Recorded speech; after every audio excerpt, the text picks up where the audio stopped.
Você também acredita que os negros não têm a mesma capacidade dos outros para ingressar na universidade?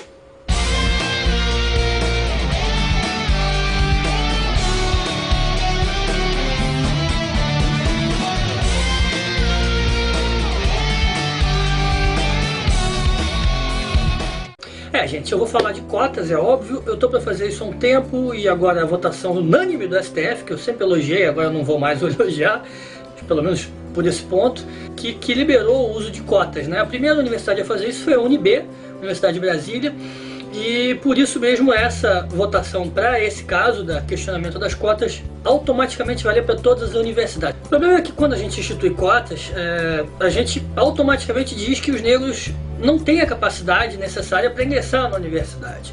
Não tem como se negar, é isso que está dizendo. Você pode até questionar, por causa da desigualdade durante os anos, mas enfim, você está dizendo textualmente que os negros não têm a mesma capacidade. Eu acho bem esquisito, eu acho racista.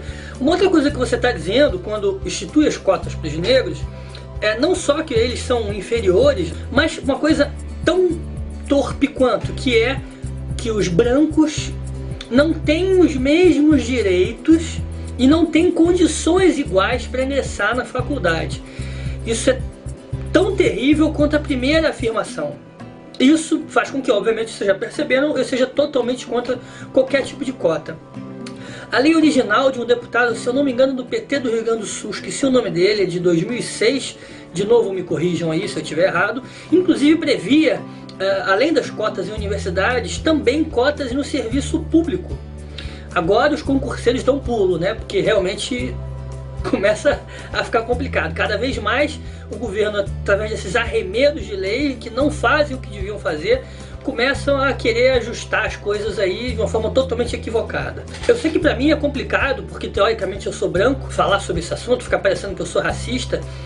Apesar de, se você puxar a árvore ginecológica da minha família, você vai ver que tem índio, tem, não sei, deve ter negro também, mas enfim, nunca fiz aquele teste de DNA para saber de onde veio e tal.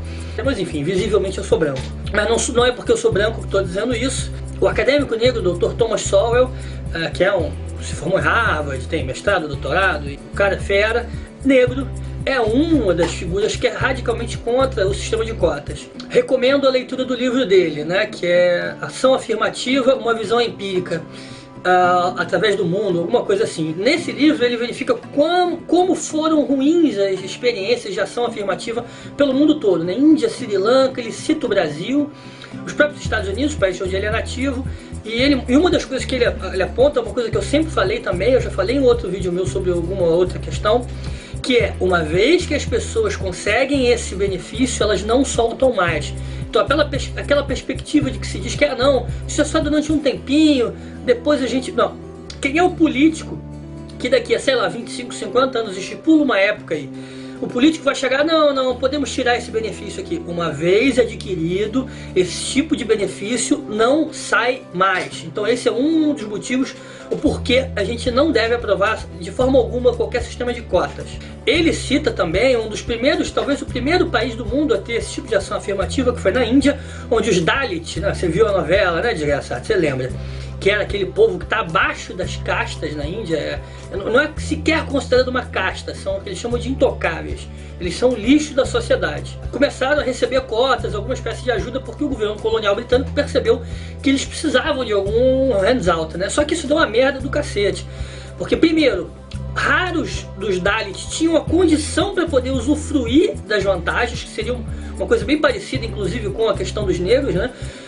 Pouquíssimos negros têm condição de completar um segundo grau razoável, e eu até vou me corrigir, eu não vou dizer nem pouquíssimos negros, eu me recuso até a considerar essa questão racial como um critério, como uma coisa para se separar as pessoas, né, as coisas binárias, principalmente num país como o Brasil, onde é uma miscigenação louca.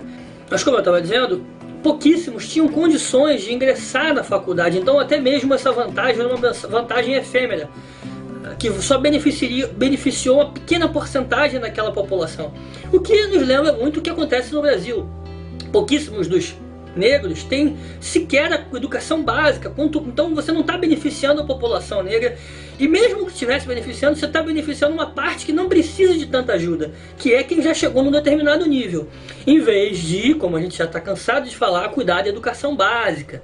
E isso dá uma falsa impressão, uma vez que isso é aprovado, de que as coisas estão melhorando, que estão se tornando iguais, quer dizer, dá uma falsa noção de igualdade, de melhoria, quando isso simplesmente não existe. E isso eu estou falando, antes que me chame de racista, independente de você branco, azul, amarelo, cinza com bolinhas prateadas, eu me recuso a usar qualquer critério racial para poder fazer qualquer ação governamental. O governo tem que ver todo mundo de forma igual, está na Constituição. Não consigo entender como o Supremo escolheu esse critério como raça para poder, enfim, definir qualquer mudança de postura pública. Isso é absurdo, é surreal, é totalmente inconstitucional. E aliás, essa nossa mania de faculdade, tudo é faculdade, tudo é universidade, é uma coisa provinciana, né? Lembra da época que o Brasil era província? Não, vamos mandar fulaninho para estudar em Portugal? Tipo, porra, desde quando faculdade significa alguma bosta?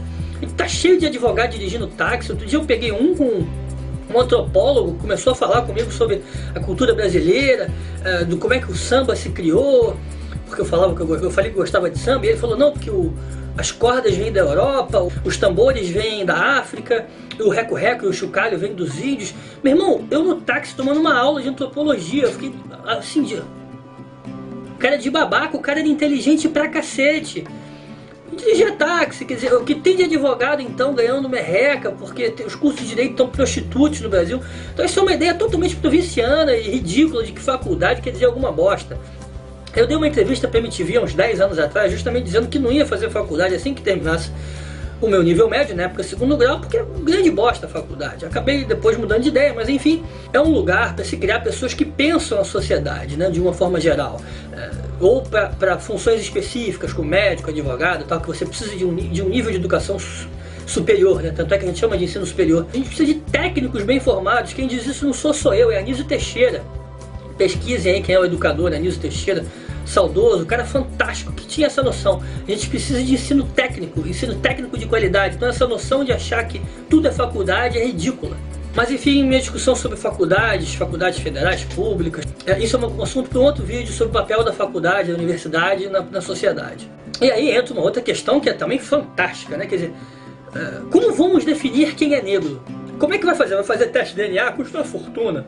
E mesmo o teste de DNA, por exemplo, o Neguinho da Beija-Flor fizeram o teste de DNA dele, acho que foi o Daniel Fraga que falou no vídeo, e ele tem uma porcentagem grande de alopecia, quer dizer, que porcentagem, né? O desconto na entrada da faculdade vai ter uma razão matemática com quantos por cento você tem de negro, com algum critério meio esquisito.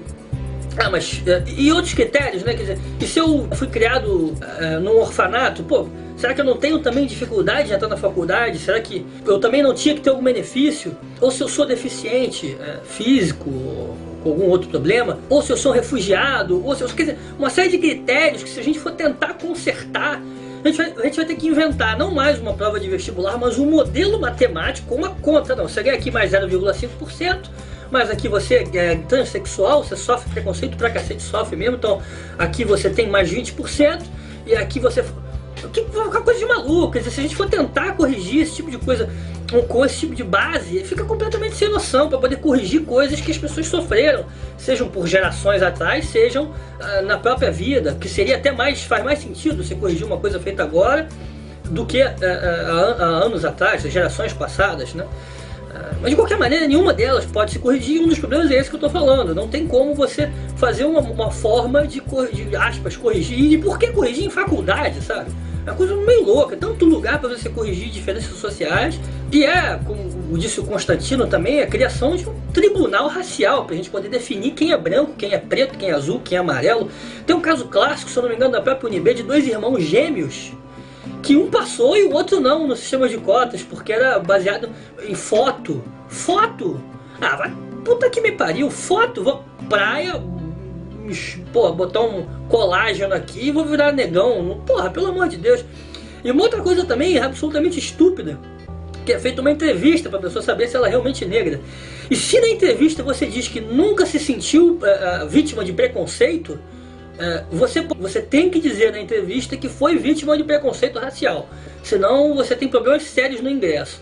Porque isso é um critério fundamental. Enfim, não dá para você, com questões pessoais, individuais, como é a questão do ingresso na faculdade, uma questão totalmente individual, totalmente baseada em meritocracia. Se a gente pode questionar isso também, mas esse é um outro ponto, quer dizer, todo mundo tendo chances iguais e o ingresso sendo individual, você querer fazer uma correção coletiva baseada em algum critério que não seja do mérito da própria pessoa. Isso é totalmente torto. Se ignora, por exemplo, a possibilidade de você ter um negro que tem grana e um branco que não tem. Tem vários livros que mostram, né, acho que o Guia Politicamente Correto da América Latina levanta, por exemplo, a forte possibilidade do próprio zumbi herói negro ter tido escravos, né? Era comum, existem várias documentações de negros tendo escravos na época, os alforreados ou negros e pardos, ou a maioria esmagadora dos brancos que não tinham escravos. Quer dizer, por que meu filho vai ter que pagar uma coisa que meu tataravô fez, sabe? Por que ele vai perder? Não tem como. Foi feita uma pesquisa pelo um instituto aí, acho que em 2006, perguntaram às pessoas, né? Você acha que os negros devem ter cota? Aí, sei lá, 70 e tantos % disseram que sim. E aí veio uma outra pergunta dizendo: você acha que as questões têm que ser meritórias somente? E, de novo, a maioria da população disse sim. Só que não tem como casar uma coisa com a outra, entendeu? O problema de você colocar um negro por cota, ou um índio, sei lá, ao pardo mais escurinho, sei lá quais são os critérios que eles usam, não é somente o ingresso dessa pessoa. O principal problema é um cara vai ser barrado porque vai passar na frente dele na fila sem ter o mesmo mérito na prova, no sistema de ingresso, o cara que ralou que nem um corno para conseguir o seu próprio esforço, e esse cara vai ficar fora. Não tem como incluir um sem tirar a vaga do outro. E qualquer lei que você tira uma vaga de uma pessoa, você tira o direito de uma pessoa em detrimento de outra, sem nenhum critério do porquê aquele outro está sofrendo só por ser branco, é totalmente absurda, racista e vergonhosa. Aliás, eu se fosse negro eu sentiria vergonha. É uma coisa totalmente humilhante você ser obrigado a se passar por isso, né? Essas são medidas socialistoides, né, que tentam fazer arremedos, né, de consertos onde não se deve consertar, porque dá trabalho demais consertar a educação básica. E aí o nego faz esse arremedo socialistoide. A nossa sociedade está cheia desses problemas. Nós somos uma sociedade capitalista, que tenta incluir leis socialistas para poder corrigir problemas do capitalismo. E aí virou uma salada dos infernos. Imagine o capitalismo como um prato salgado, uma feijoada maravilhosa, o capitalismo perfeito, né? Como uma feijoada fantástica, bem temperada, com orelha, paio, couve, bacon, aquele feijão bem temperado. E o socialismo perfeito como um doce, um prato doce perfeito também. Um pudim com calda de caramelo e raspas de limão, servido geladinho. O que acontece aqui na nossa sociedade é mais ou menos uma coisa complicada, porque você tem a feijoada, que não tá boa, que é o capitalismo nosso perfeito, que tá faltando couve, tá sem sal. E aí o nego quer criar um remédio socialista para corrigir. Então o nego joga açúcar e calda caramelada no feijão. Vai ficar uma merda. E eu vou roubar aqui um pedaço do texto do Rodrigo Constantino, o vídeo que ele falou, que é fantástico. Eu vou botar aqui embaixo, em algum lugar, que é o Cotas para Baixinhos, que diz o seguinte: foi feito um estudo que dizia que as pessoas quanto mais altas, mais renda tem. Isso é inclusive uma coisa assim como a melanina, né, hereditária, né? Você passa pequenas variações de pai para filho. O Constantino faz essa brincadeira e diz que precisa de cotas para baixinhos, né? Aliás, não pode falar baixinho, eu tenho que falar que sou verticalmente prejudicado, né? Quer dizer, por que escolher um critério? Quer dizer, a negritude ou não é um aspecto da vida da pessoa. E assim como para mim, eu ser branco nada significa menos para mim. A minha situação de nascimento foi totalmente arbitrária e a minha cor é algo totalmente arbitrário que não significa nada pra mim, não é motivo nem de orgulho, nem de vergonha. Eu tenho vergonha e orgulho das coisas que eu faço, não das que eu herdei de terceiros. Mas por que escolher um critério? E por que a cor como algo a ser reparado, e ainda mais de uma forma totalmente torta? Meu ponto é esse: não existe nenhuma forma de se obter igualdade na sociedade tratando as pessoas de forma desigual e sem méritos. Qualquer forma de se tentar corrigir isso, seja com desculpas de heranças do passado, ou qualquer iniciativa que fuja da meritocracia, é um atraso e uma fuga. Vamos começar a tratar todo mundo como gente. Que tal? Obrigado por assistir, rapaziada. Um abraço, fui!